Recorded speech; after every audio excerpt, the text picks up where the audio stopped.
Hello, everyone, and welcome to the Dad Whisperer. I'm your host, Dr. Michelle Watson, and I just got to start by thanking you for taking the time out of your busy day to choose to gain a few more tools for your fathering toolbox if you're a dad, and if you're a daughter, to be listening and learning more about what your dads are thinking and needing. And if you're a son, hey, I welcome you to the conversation too. And today's broadcast is going to be a conversation that I truly believe will touch the hearts of both dads and daughters, because we're going to be talking about what it's like to lose a dad. And if you're a dad, you'll get to hear what it's like for an only child today. I have a guest in the studio. You're going to hear about what it's been like to lose her father and not only go through the loss of her dad, but to live life for many years without him around. And maybe as a father, perhaps you've not really given much thought to what it's like or what it will be like when you're gone. So you're going to be able to look through the eyes of a daughter who's willing to come and courageously share her story today. And if you're a daughter who perhaps has either lost your dad, maybe to death, maybe to divorce, maybe even to addiction, or you're a single mom who's gone through divorce or loss of your child's dad, I want this message today. I pray that it will touch your heart, and I trust that it will, because you get to share in this conversation with Taylor and I today. So I have a guest in the studio, and she's near and dear to my heart. She is someone that I've gotten to know over the last 6 years, and her name is Taylor Smith, not Taylor Swift, even though in my view, she's as beautiful and lovely as she is, if not more. But welcome, Taylor, to the conversation today. Thank you, Michelle. I'm so glad you're here. I am so glad too, and so thankful that you're choosing to talk about an issue that maybe isn't so common amongst conversations between dads and daughters. You're about so right. What it's like to grow up with the possibility of not having your father around. Yeah, good point. And I think just in case you don't get to listen to the whole show today because you're out and about or you're in and out, I'm going to give you the conclusion first, which is that dads matter. And when dad isn't around, daughters suffer. You agree, Taylor? Absolutely. Yeah. Sons suffer, mamas suffer, because you dads matter. So as you know, those of you that have listened before, is I have the same format each week so that you can hang the new topic on that grid. And the template is simply on your mark, get set, go. So on your mark, picture all of you guys getting ready to run a race, your fathering race, and you're standing side by side, and I'm your coach, and you're looking at me. So on your mark is where everybody's clear about where the line is, what the topic is, if you will, for the day. So today, the title on your mark is Growing Up in My Father's Absence, Taylor's Story. Growing Up in My Father's Absence, Taylor's Story. So Taylor, what I would love to do, even before we get started, is I have found that a lot of guys like stats and stories. So are you good if I give a few fathering stats first before we get started? Go for it. Okay. Well, here, I just want you dads to hear a few statistics that I think are relevant to this topic of fatherlessness. So did you know that according to the U.S. Census Bureau, here in the U.S., we are the world's leader in fatherless families? Isn't that crazy? I know. I had no idea. Yeah. We are the number one world's leader in fatherless families. Oh, and 1 out of 3 kids live in homes without a biological father. Isn't that an incredible statistic That's a huge percentage. that has shaped our culture? Wow. So Taylor, the story that you're going to be sharing today is actually going to be touching a lot of people's personal experience, because this is a really common issue.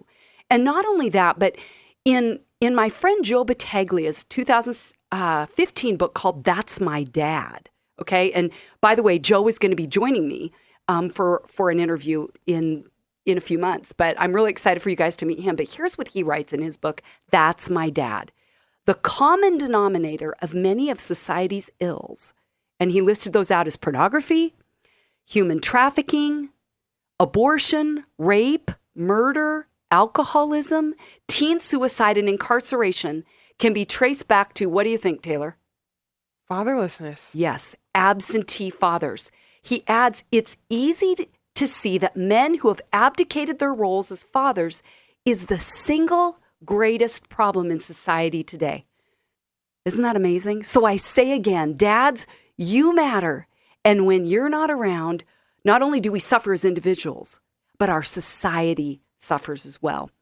So we today are going to take that topic of fatherlessness and break it down now with the story part that really, my prayer is that this touches your heart as a dad, because you get to hear about the heartstrings of Taylor that are singing out and playing out her story before you. And this is a pretty raw story to tell. Taylor, what has it been like even in preparation for our conversation today? It hasn't been easy. It's been a lot of wrestling. It's been a lot of anxiety, to be honest, because it's still something that is a open wound, and I think will be for a while. Yeah. Life without a dad is hard. Yeah, or forever. Forever. I mean, right? Once dad's Really? gone, you Really? go on. And I've got to tell you guys up front, Taylor is one of those women that you want to be around. She's 27 years old. I'm in my 50s, but I learn from her. She exudes joy. Everyone that knows her says, I have never met a more joy-filled woman.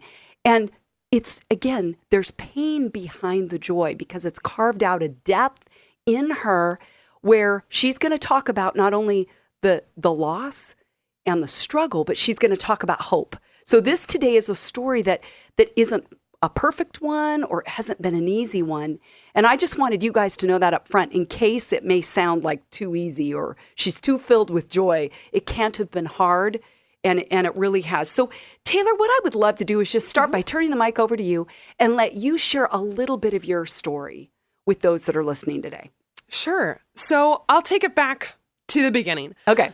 I'm an only child, and one thing you need to know about my family dynamics growing up is that my mom, dad, and I were the three musketeers. We did everything together. My mom, she was an artist and was always coming to my classes in grade school to do projects with clay or painting. And my dad, well, he was my superhero. I used to keep a little notepad at my seat at the kitchen table. Each morning before my dad left for work, I would give him a kiss goodbye and ask him when he would be coming home. And you can bet that the minute he was supposed to walk through that door, I was there waiting for him. He would do this whistle when he came in. Aww. I can still hear it. If I were to think of the sound of home, it would be his whistle. Oh, that's awesome. When I was 9, Okay. I remember my mom complaining about some stomach pains. And I didn't think much of it, but as it turns out, she was diagnosed with stage 4 ovarian cancer. As a little girl, I mean, I had no idea what cancer was, but I knew it was bad. Yeah. Even though my mom was battling for her life, I actually never thought of her as being sick because we still did so much as a family, and her faith seemed unconquerable. Yeah. But after 4.5 years, she died from cancer. And you were what grade or what age then? I was just starting 8th grade, so I was about to turn 13 years So old. super vulnerable, confusing time anyway. Oh, with my goodness. Hormones and Yeah, there was already development. so much change happening within me and then around me as well. But thankfully, even with the loss of my mom at that age of change for a young girl becoming a woman, my dad stepped in to be what I call a Mr. Mom. My dad, bless his heart, went to the grocery store and got me things after I started my period. How many dads would do that? Maybe you're one. He would help me pick out my dresses for the school dances. I have so many memories of sitting with him on the couch late at night, just talking about friendships and my future. But at school, I decided to pour myself into my studies, into sports, to really distract me from my feelings of loss. I didn't see my dad grieve my mom's loss. And as a result, I didn't know how to grieve that loss until I was in my 20s.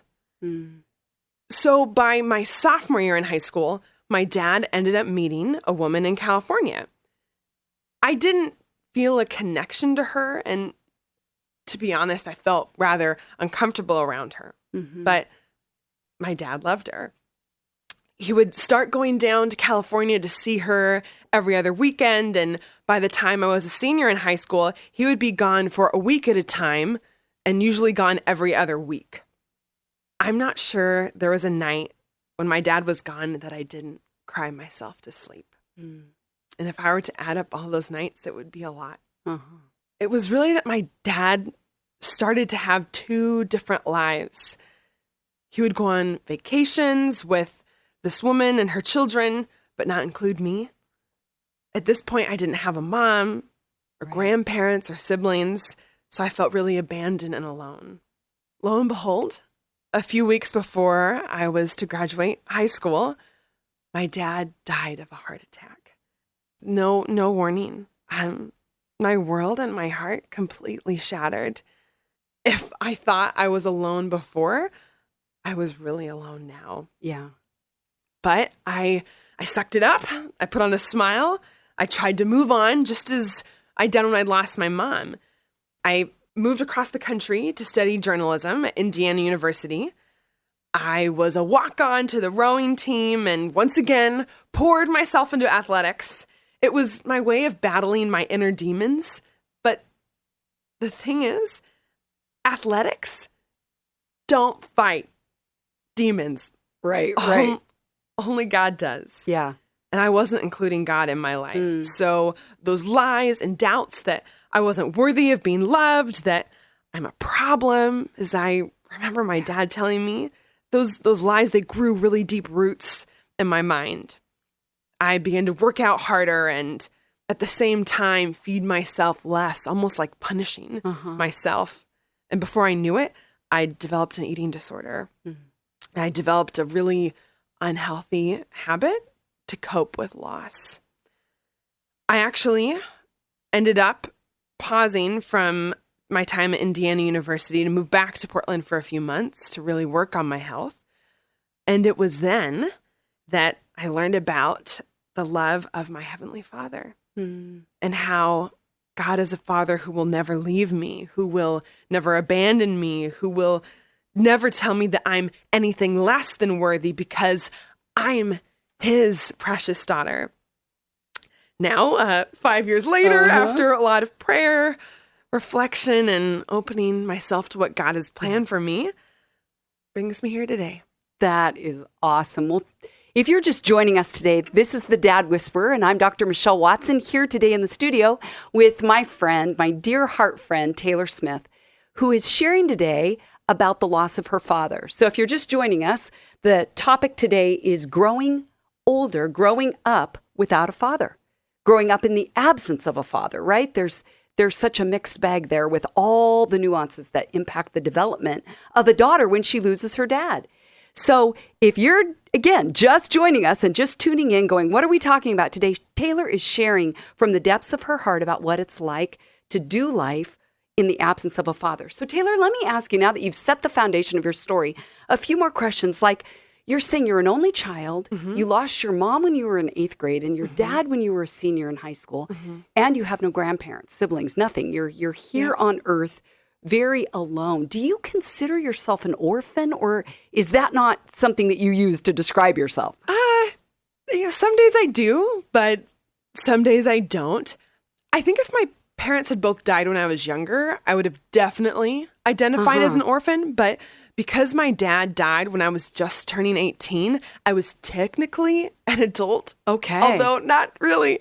I've actually gone through and highlighted, underlined verses in the Bible that talk about how God loves orphans. And that gives me comfort to use that word to identify with. Oh, that's awesome. Okay, so Taylor, tell the story of what it was like then to lose your dad gradually between your freshman year of high school and then to permanently lose him when you were a senior. What was that season of life like for you? So in the beginning, my dad and I were very connected, very present with each other because of that trauma bond through my mom's loss.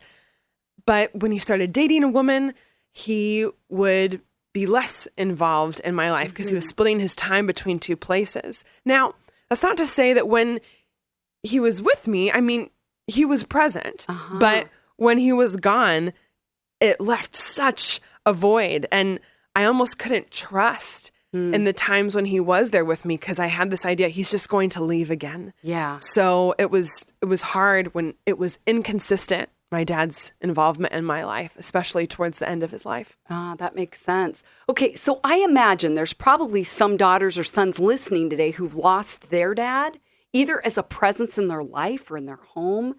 And it could be divorce, like we talked about, or it could be death or addiction that took dad out of their lives. But it seems like that ache in the heart of of any child to know his or her dad is always there. What would you say to those that are listening today who have gaping wounds because they've lost their dad?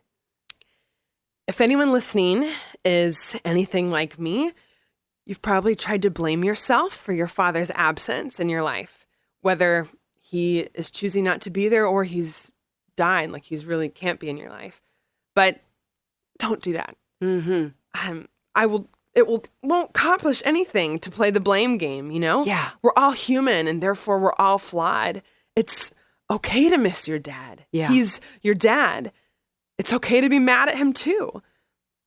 And in the end, when I'm upset at someone, I try to think of them as their little kid self who probably never thought of growing up to be an addict or abusive or an absent father. Yeah. It's hard to be mad at someone when you see them as they were when they first arrived to this world, as a child, innocent and joyful. Mm. The wounds that you feel, they're real. Yeah. And they'll leave scars. But I tell you, as much as they hurt now, I really believe that those scars will become some of the strongest parts of your story if you give them to God and do the work to healing, because it's work. I love that your scars will become some of the strongest parts of your story. I hope those listening are hearing that your scars, if you do the work and allow God to heal, will become some of the strongest parts of your story. Well, this might sound like an interesting question, but what would 27-year-old Taylor, so the age you are now, tell 17-year-old Taylor, like you're going back a decade, about what it's going to be like to grow up without a father? What do you wish someone would have told you then that you know now? That it's hard, that there's no way around it.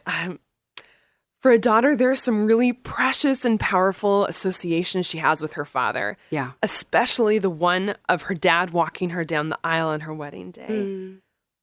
I would tell myself that it's okay to miss him. It's okay to be upset by things that he did to hurt you. And at the same time, you need to acknowledge that you aren't perfect either. So there are probably things you did to hurt him too. I would tell myself to have grace for myself. Dads are so often the ones who daughters turn to for advice about things like what to do when your car's broken, or buying a first home, or stuff about jobs, advice on so many things. I've certainly had my growing pains learning how to make decisions on my own, or rather the bigger lesson, how to ask people for help. That's another thing. I would tell myself it's okay to ask for help. It's actually a brave and beautiful thing to ask for help. Oh, that's good. It lets the people around you enter into your life. Yes. Right? Rather than being kept outside. Exactly. Well, I mean, you mentioned grief just now, that you would have told yourself it's okay to grieve. What do you wish you would have known about grief then that you know now? Grief is work. Yeah. It's not something you can push casually to the side without negative consequences in the long run. I still struggle with grief. Yeah. Why? Because it's hard to focus your mind on things that don't feel good. If I'm being honest, I'm still not very good at grieving, and I have a lot to learn. Good point. I mean, we're all, aren't we, in the process of learning a new thing. You don't learn how to do grief until you're in it. Exactly. Now, Taylor, because I've known you and I've intersected with your life and I've watched how you've grown in spite of and with this loss, I know that you have a couple surrogate fathers who have stepped in. And maybe there's men listening today that know someone who has lost a father and think, okay, I'll wait till she asks me to step in, or I don't want her to think I'm competing with her dad. Talk about the surrogate fathers in your life. Oh, yes. Two surrogate fathers in my life were actually my dad's best friends from college. Who knew that his friends from way back when would have that kind of impact in my life today? So the first one is my Uncle Chuck, as I call him. He would come out to visit me every year at college, and we still talk to each other on the phone every other week. Just about. In fact, I talked to him last night. And the second one is my godfather, George, who visited me at college more times than I can count, especially when I was going through some really hard times. He and his wife, Sally, my godmother, have become such a strong sense of parents to me. I've actually spent the last few Thanksgivings and Easters with them and their family. Mm-hmm. I even went out to live with them for 3 months last year. That's awesome. And knowing that these men knew my dad and were really handpicked by him to be part of my life makes me feel like my dad's not so far away. Oh, I love that. Well, okay, kind of then going down again into the place where you've really felt the loss of your dad. What is it like to watch other daughters with their fathers? You know, when you don't have yours around. It can be emotional at times. Mm-hmm. On one hand, I really celebrate those fathers and daughters who are so close and do things together. I mean, amen. If my dad were here right now, I would so want to make amends with him. I'd want to do the work, even if it was difficult. Because he can't be here. It's sometimes really hard for me to see fathers and daughters. Especially at weddings? Oh, or events, big points, graduations, or... Yeah. And then there's watching fathers and daughters who are estranged. I have to admit, sometimes that makes me really frustrated. I mean, you still have each other. If you can get over the ego and get together, you should just be thankful for the fact that you're both here and that you can do the work to heal. You have that opportunity, and I don't anymore. That's powerful. You know, Taylor, what would you tell your dad? Like you talked about really gradually losing him over the course of high school because he had, kind of turned toward another woman and you talked about crying yourself to sleep a lot. Yeah. Like, what would you tell your dad if he was here right now? And maybe that's a hard question, you know? Yeah. But imagine right now that your dad was sitting here. What would you say to him? Dad, you were my best friend.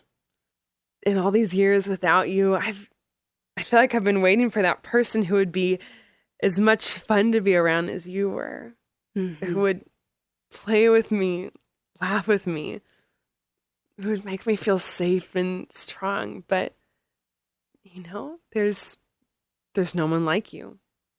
I'm not sure there will ever be. While I miss you as my dad, even more, I miss you as my best friend.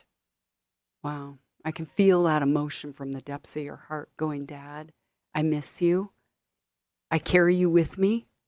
I mean, one of the things I even know is you love skiing, you know, and that's one of the things both your parents loved. So even when you get to do things now that you did as a family, it's like it brings back the love that you had. And I think for dads to know that when you establish traditions while you are alive, your kids will carry them on when you're gone, and it reminds you of them. So establish those traditions now. So because we're running out of time, we have just a couple minutes left. Can you just say really quickly before we get to our go step, is what you're doing now that gives you a heart for other orphans because you are one? Give me the 30-second story. Yes. I mean, I could not have a better job for how God has designed my story. I actually work for a nonprofit called These Numbers Have Faces, and we work with university students and young entrepreneurs in East Africa, and most of them have lost a parent or both their parents due to violence or disease. And being able to talk with people who know what it feels like to live without parents, like that is such a gift to be known. And I feel like God has allowed us to become a family. That is awesome. Yeah. So do you guys hear when Taylor said earlier that your scars become a part of your story that God uses, is that she would have never known that she would have an uncanny, supernatural, incredible way of relating to the population that she now loves and serves because of having gone through the loss of her parents. God is always writing a bigger story, isn't he? Amen. Okay, well, as I said to you at the beginning, we always do, whoever I'm with or myself, on your mark, get set, go. So on your mark today, which is the topic, growing up in my father's absence, Taylor's story. Get set, we've told you stats. Taylor shared her stories. Now we need a go action step for dads to do between now and next week. Taylor, what do you think, based on your story, is something dads could do this week with their kids? Okay, dads, this might sound silly, but you got to take me seriously on this one. My dad loved photography, and I have a lot of pictures from my childhood. One of the things he did was to take photos and share them with me and write stories to me about them. So, dads, if you can pick out a photo of you and your daughter especially, and turn it over, write on the back some message to her and give it to her, she'll be able to take that photo with her to see your handwriting, your words, writing a note to her. Like, that will be a precious gift that she'll probably have for the rest of her life. Oh, I love that. Okay, guys, you got a direct action step. On your mark, get set, go. Write me, as always. Give me questions. Tell me how it went at Dr. Michelle at thedadwhisperer.com. Thanks for joining me today. Let's keep the conversation going and go dads.